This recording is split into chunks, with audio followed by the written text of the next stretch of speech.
Muito bem, amigos, nós precisamos prosseguir com o estudo da Palavra de Deus. Estamos estudando hoje o texto de 1 Coríntios capítulo 6, tá certo?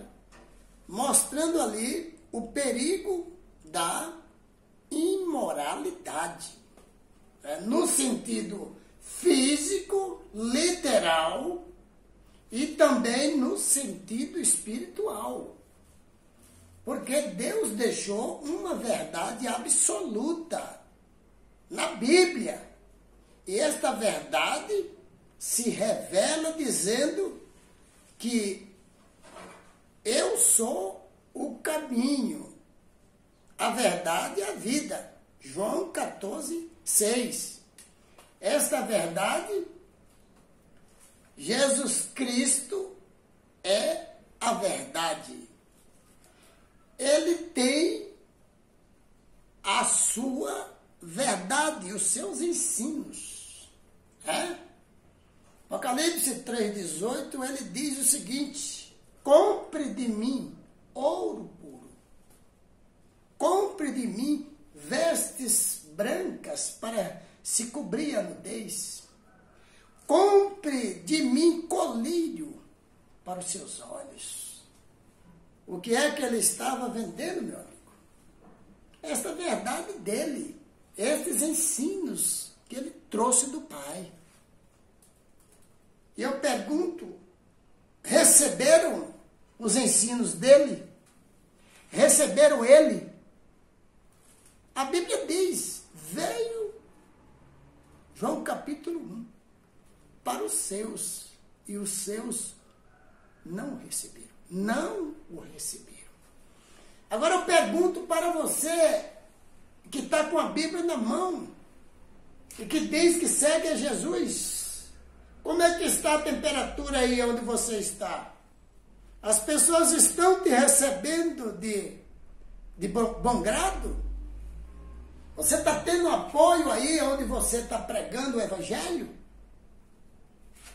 Ou não? Ou você está passando por provas?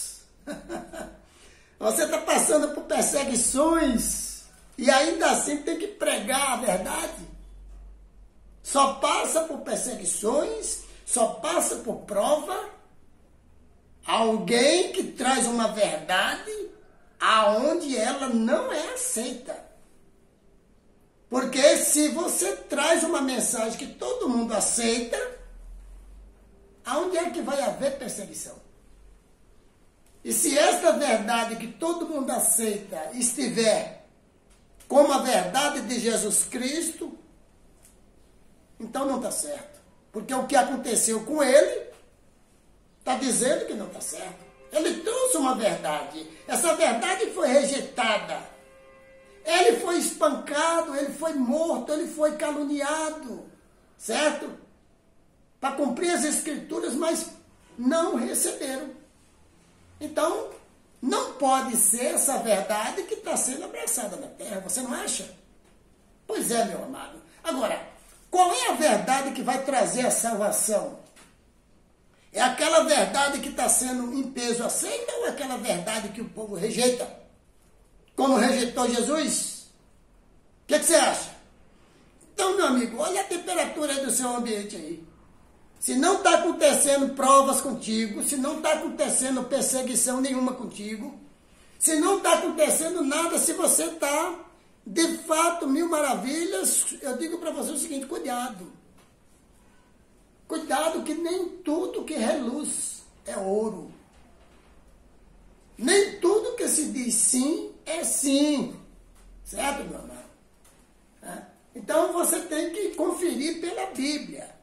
Venha aqui comigo, em nome de Jesus, para o livro de Gênesis. Porque nós, no vídeo anterior, falamos lá que alguém está ou unido com uma prostituta ou unido com o Senhor. Não foi isso que disse o texto lá de 1 Coríntios, no capítulo 6? A partir do verso 12, está dizendo quem é o Senhor. O Senhor é o Senhor Jesus, que foi gerado pelo Pai, pelo Espírito Santo, e ele ganhou um corpo e foi trazido ele para morrer na cruz do Calvário em nosso lugar. Atos 4, verso 12, está dizendo lá na Bíblia, não há outro nome debaixo do céu que nós possamos ser salvos. Não existe outro nome, outros nomes na terra. Não existe. A Bíblia é categórica. Isaías 42, verso 8, está dizendo lá, que o nome dele é Senhor e que não há outro. O nome de Deus é Senhor e que não há outro. Que há um Deus único.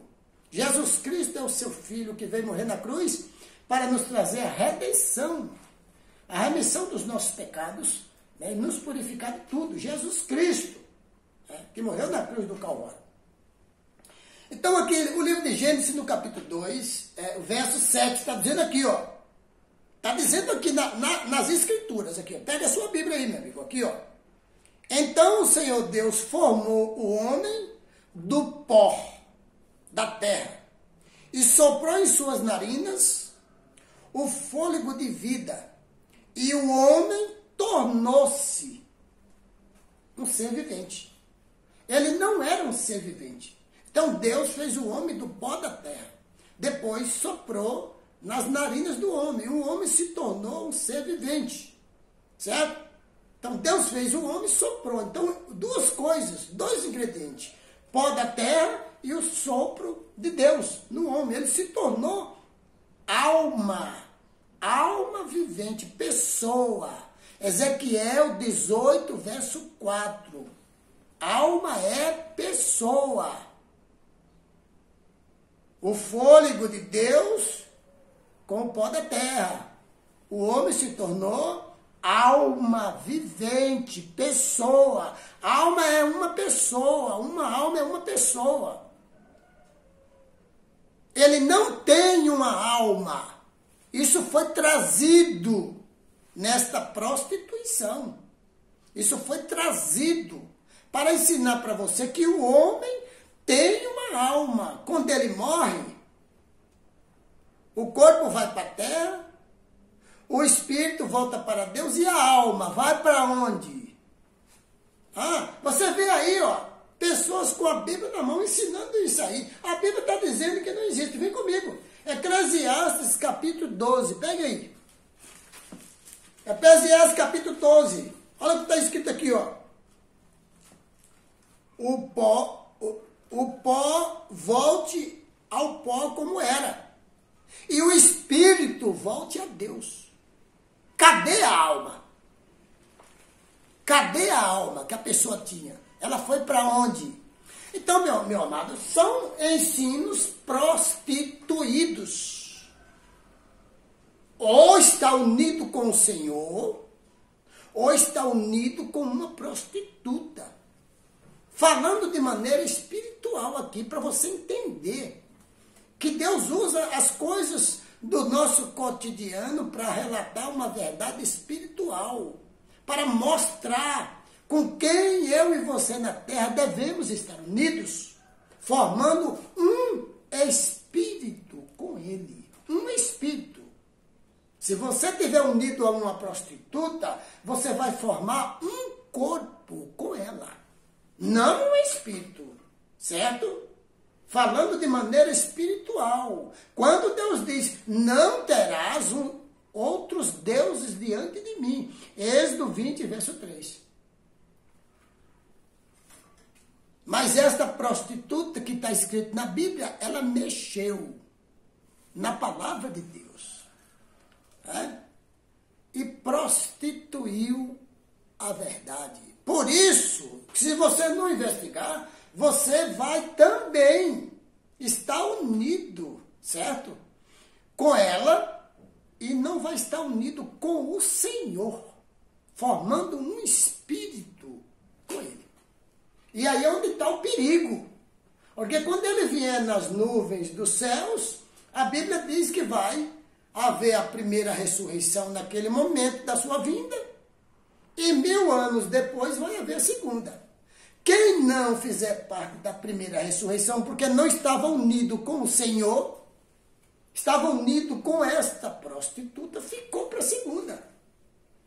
E quando é que uma pessoa se une ao Senhor ou a esta prostituta, para formar um corpo com ela, ou para formar um espírito com o Senhor. Quando isso acontece? Você poderia me responder, meu amigo? Quando é que esta união acontece? Quando você está lá no mundo, fazendo as coisas do mundo, você está unido com o Senhor? O que é que você responde? Não está. Quando você encontra as Escrituras, estuda, e agora você percebe que você estava errado, que você teria que abandonar aquelas práticas e agora se converter, se arrepender. E aí, a primeira coisa que você faz, depois de conhecer a verdade, é pedir o quê? Eu quero ser o quê? Batizado. Eu quero ser batizado. É aí agora aonde você chegou, na encruzilhada, meu amado. Você chegou na encruzilhada. O apóstolo Paulo, Atos 22, 16, certo? Depois dele ter perseguido as testemunhas de Jesus, e Jesus apareceu para ele em Atos capítulo 9 e disse, olha, Saulo, Saulo, por que você me persegue? Então, o apóstolo Paulo estava unido com o Senhor ou com uma prostituta? Claro, estava unido com uma prostituta, porque ele estava perseguindo as testemunhas de Jesus. Então, Jesus disse, por que você me persegue? Quem é, Senhor? Sim, eu sou Jesus, a quem você persegue. Aí ele ficou cego. Aí ele entrou em Damasco cego, lá, o Senhor Jesus disse para Ananias, vai lá e põe as mãos sobre ele para que ele enxergue novamente depois de 3 dias. Aí virou quem? O apóstolo Paulo. Agora, Atos 22, 16 está lá dizendo lá, ó. Ananias falando assim, ó.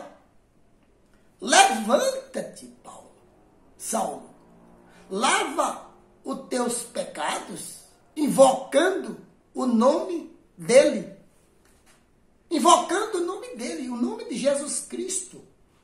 Aí, a Bíblia mostra aí, na Bíblia, 2 batismos. 2 formas de batismo. Certo? Quando tem uma coisa só, você não tem dúvida. Mas e quando tem 2? Você só vai tirar suas dúvidas pelas Escrituras. Atos, capítulo 2, verso 38. Lá está escrito.